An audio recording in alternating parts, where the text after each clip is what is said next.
Right now, while you're watching this video, there's a machine reading your email. Not a person, not a hacker. An artificial intelligence, built by the same company that promised your inbox was private. On October 10th, 2025, according to a federal lawsuit, Google quietly flipped a switch on 1.8 billion Gmail accounts. No announcement. No permission screen, no warning.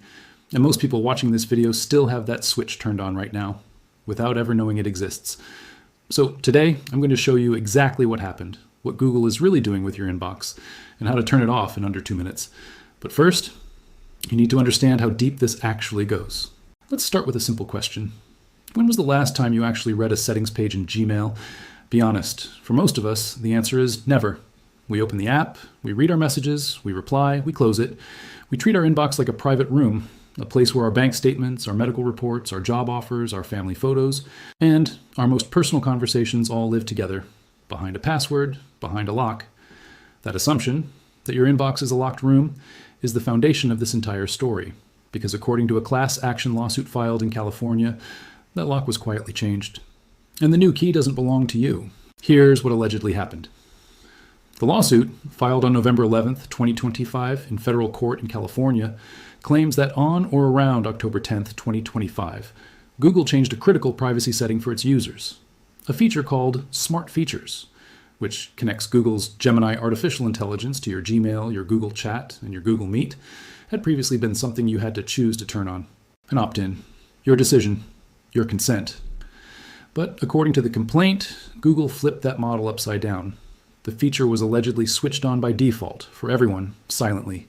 And if you didn't want an AI system connected to your private communications, the burden was now on you to go digging through your settings and find the off switch. A switch most people didn't even know existed. Now think about what that means in practical terms. The plaintiff, in this case, a man named Thomas Thiele, laid it out in the complaint, and the list is chilling. He argued that an AI system with access to your full email history could derive your financial records, your employment history, your medical information, your religious beliefs, your political affiliations, the identities of your family members, your friends, your contacts, your shopping habits, your eating habits, even how involved you are in your own children's lives. Read that list again. That's not data. That's a complete psychological profile of a human being, assembled from the one place we all assumed was private. And here's where the numbers make this bigger than almost any privacy story you've heard before. Gmail is not just a popular email service. It is the email service. An estimated 1.8 billion people use it worldwide. That's roughly 1 out of every 4 or 5 human beings on this planet. So when a lawsuit alleges that a default setting was changed for all users without proper consent, we're not talking about a bug affecting a few thousand accounts. We're talking about what could be one of the largest silent shifts in personal privacy in the history of the internet. And the vast majority of the people affected have no idea it ever happened. But before you panic, we need to slow down, because this is exactly where most videos on this topic get it wrong, and I promised you the real story, not just the scary version. In November 2025, a security company called Malwarebytes published an article claiming that Google was using the content of your Gmail messages to train its Gemini AI models. That claim exploded. It went viral across social media within days. People were furious, and honestly, you can understand why. The idea that your private emails, your love letters, your medical results, your salary negotiations were being fed into an AI model as training data is the stuff of nightmares. And then Google responded.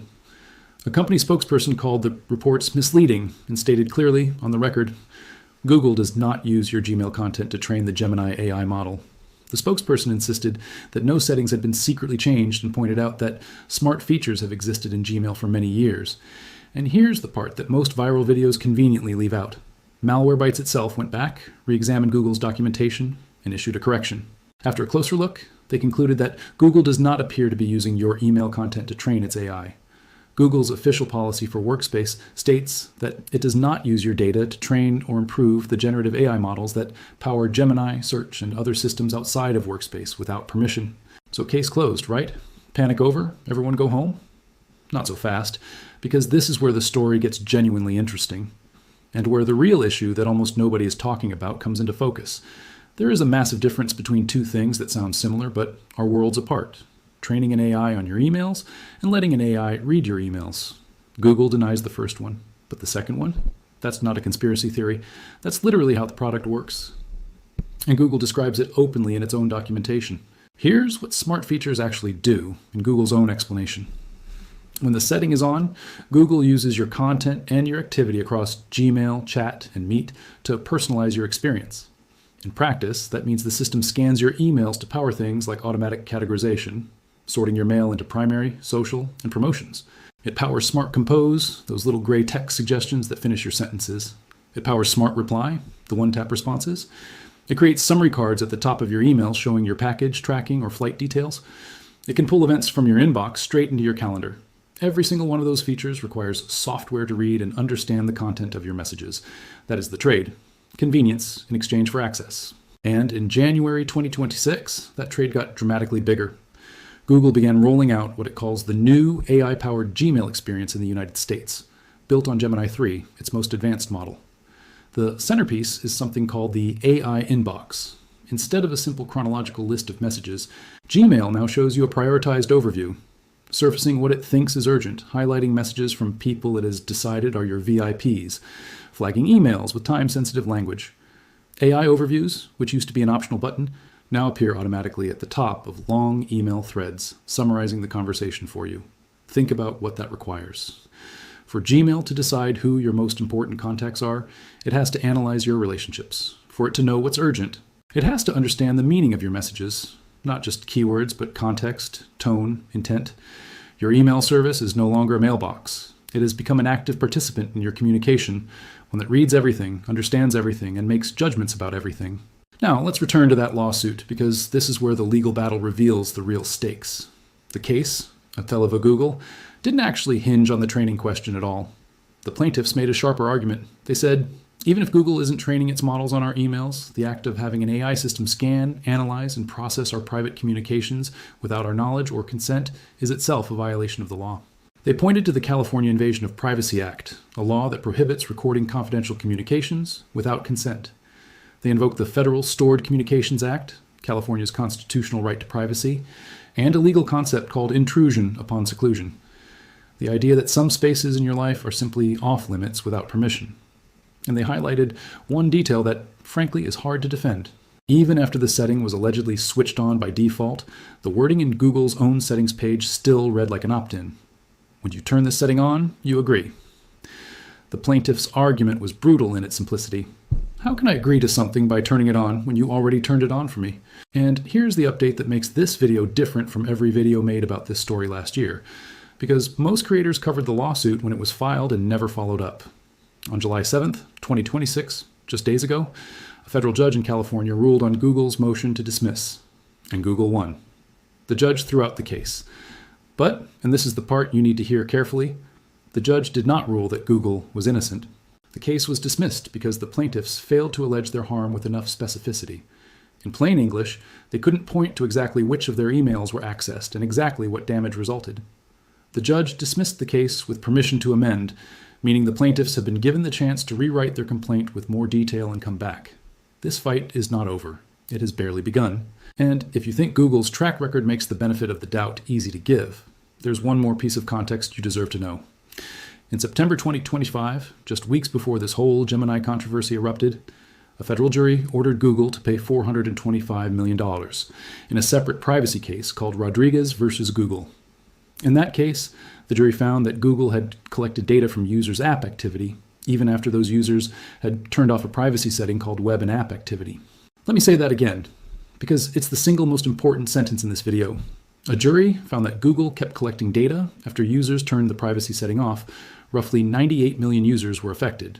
Google is appealing the verdict, and no payments have been made. But the finding stands as a fact in the public record.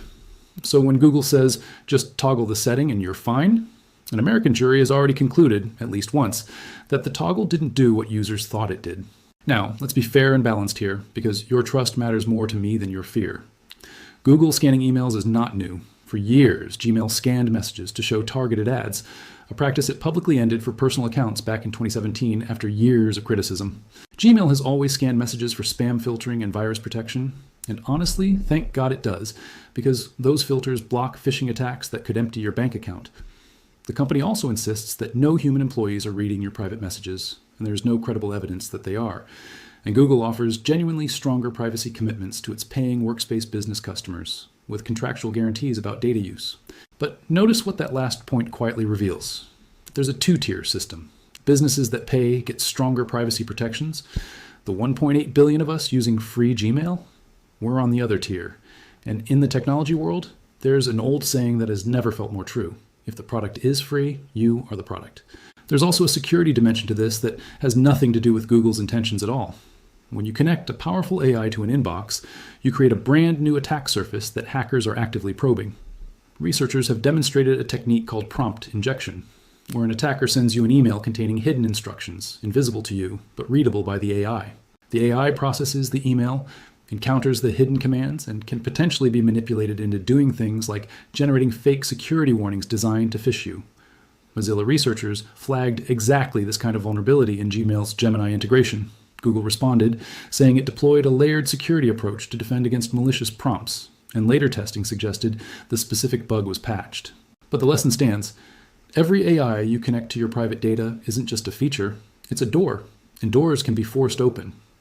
Separate research even found that API keys inside popular Android apps had silently gained Gemini access, touching apps with hundreds of millions of installs. The attack surface isn't theoretical, it's growing every month. On desktop, open Gmail in your browser, click the gear icon in the top right corner, then click See All Settings. You'll land on the General tab. Now scroll down, keep scrolling, until you find a section called Smart Features. This is the master switch for smart features inside Gmail itself. Uncheck it. When you do, Google will warn you about everything you'll lose. Smart Compose, Smart Reply, automatic email categorization, summary cards, the tab system that sorts promotions away from your primary mail. That warning screen is designed to make you hesitate. Whether you proceed is your call. That's the trade-off, stated honestly. But if privacy is your priority, confirm and turn it off.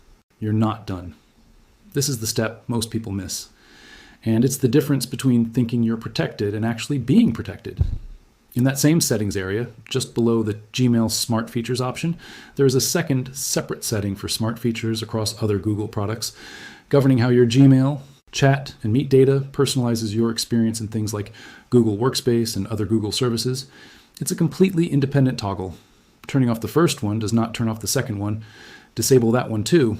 On mobile, the path is slightly different. Open the Gmail app, tap the three-line menu, go to Settings, select your account, and on iPhone, you'll look for Data Privacy.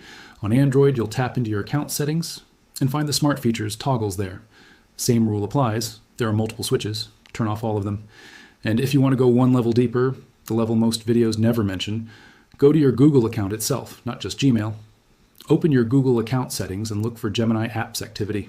This controls whether your conversations with Gemini are saved and used. Review it. Decide consciously. And one honest caveat. If your Gmail account is issued by your employer or your school, some of these settings may be locked by your administrator. In that case, the decision has literally been taken out of your hands, and you'd need to ask your admin to disable Gemini features for your organization. Now here's a hard truth I refuse to hide from you because you deserve the full picture. Turning these toggles off is the right move, but it runs on trust. You are trusting that when the switch says off, the scanning actually stops. And as the Rodriguez verdict showed, that trust has been broken before. Some analysts have noted that certain background processing is so deeply woven into Google's infrastructure, spam filtering, malware scanning, basic indexing, so your search bar works, that a completely scan-free Gmail simply does not exist. It can't. The service wouldn't function. What the toggles control is the AI personalization layer, Gemini's ability to analyze, summarize, prioritize, and profile. That layer you can switch off. The foundation beneath it, you cannot. If that's unacceptable to you, the only real answer is leaving Gmail entirely for a privacy-focused, end-to-end encrypted email provider, where even the company running the servers cannot read your messages. That's a bigger decision with real inconvenience attached. But it's the only version of email where privacy is enforced by mathematics instead of a promise. Step back with me for a second, because this story was never really about one toggle in one app. What happened between October 2025 and today is a preview of the next decade of your digital life. Every major tech company is racing to embed AI assistants into everything you own. Your email, your photos, your documents, your messages, your phone itself. And every one of those assistants needs the same fuel to function, access to your personal data. The pattern we saw here, a feature appearing quietly, enabled by default with the burden of discovery placed on you, is not a Google problem. It's the emerging playbook of the entire industry. Consent is being redesigned in real time, from ask first to apologize later, from opt-in to opt-out, from a choice you make to a setting you have to find. The companies are betting that convenience will win, that most people will never open that settings page, and that the few who do will be too tired to flip every switch. Today, you proved them wrong, at least for one account, yours. So let me leave you with the questions that are still unanswered, because they're the questions that will define what happens next. The Thiele lawsuit was dismissed, but the plaintiffs can amend and refile. If they come back with stronger evidence, will a court finally draw a legal line around what an AI is allowed to read without your explicit consent? A major federal privacy trial involving Google's data practices is on the calendar for 2026. What will it reveal? And here's the biggest question of all, the one no court can answer for you. In a world where every service you use is becoming intelligent, where does assistance end and surveillance begin? Because the machine reading your inbox today isn't malicious. It's helpful, it's convenient, it's polite. And that is exactly what makes this moment so dangerous, because we have never been asked to give up our privacy at gunpoint. We've been asked to trade it away, one helpful feature at a time. The switch is in your settings right now. The question is, who flipped it? And who do you want holding it next time? If this video opened your eyes, share it with one person who uses Gmail, because right now, statistically, that's everyone you know. And subscribe, because the next chapter of this story is already being written, and I'll be here when it breaks.